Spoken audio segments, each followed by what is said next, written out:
রাধে রাধে বন্ধুরা, আরেকটা রেসিপি নিয়ে তোমাদের সামনে এসে বললাম। রান্ধুনি তনুজা চ্যানেলে স্বাগতম। আজকে সাজনা পাতা পকোড়ি দেখাবো। সাজনা পাতাটা তোমরা জানোই সাজনা পাতা কেমন থাকে, আর ছোটো ছোটো করে কেটে নিয়েছি, চাল পিষে মেখে নিয়েছি। শর্টকাট দেখাবো আজকে, তোমাদেরকে পুরো দেখাইনি। তোমরা সাজনা পাতা তো জানোই কীভাবে কেমন হয়, আর ছোটো ছোটো কেটে নিয়েছি। আর চাল বাটা আর মরিচ মরিচ কাঁচা লঙ্কা দুইটা দিয়ে মেখে নিয়েছি। এটা ছোটো ছোটো করে ভাজবো। সাজনা পাতা শরীরের জন্য অনেক ভালো, প্রেশারের রুগীর জন্য অনেক ভালো। আমি তো মাঝে মাঝে কাঁচাই বয়েল করে জলটা খাই। সাজনা পাতাটা অনেক শরীরের জন্য ভালো। ছোটো ছোটো করে ভাজবো। কে সাজনা পাতা পকোড়ি খাও কমেন্টে জানাবে, আর ভালো লাগলো জানাবে, আর লাইক করবে, পুরো ভিডিওটা দেখে সাবস্ক্রাইব করবে। তোমাদের ভালোবাসা সবসময় আমি পাই, তার জন্য আমি অল্প আগ্রহ করি দেখানোর জন্য। এখন বন্ধুরা উল্টাই দিব। হয়ে গেছে একটি।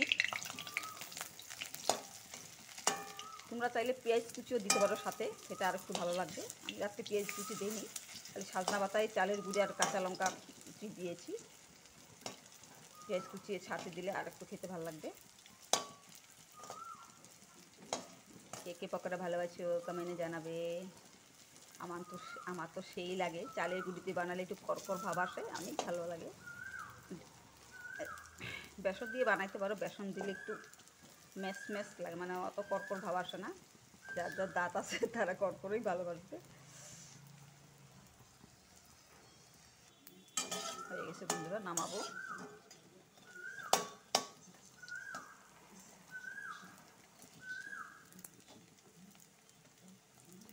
সাজনা পাতাটা একটু কচি কচি পাতা নিতে হয়, একদম পুরো পাতিগুলি নিলে আর খেতে বেশি ভালো হয় না। কচি কচি পাতাগুলো আনবে, শাকও খাওয়া যায়, পকোড়া খাওয়া যায়।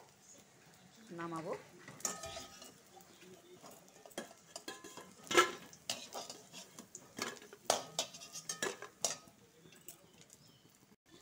হয়ে গেছে, নামাবো।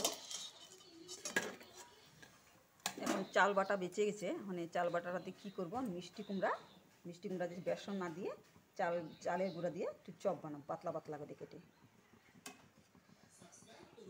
এটা খেতে আরও ভালো হয়, করকরা হয়। পুরো চালের গুঁড়োতে কিন্তু ভেজে দিব।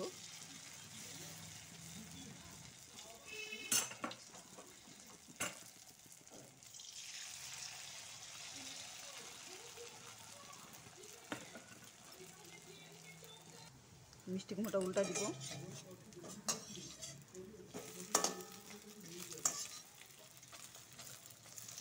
মিষ্টি কুমড়োটা বেসন থেকে চালের গুঁড়ো দিয়ে বানাইলে করকর আরও বেশি খেতে ভালো লাগে।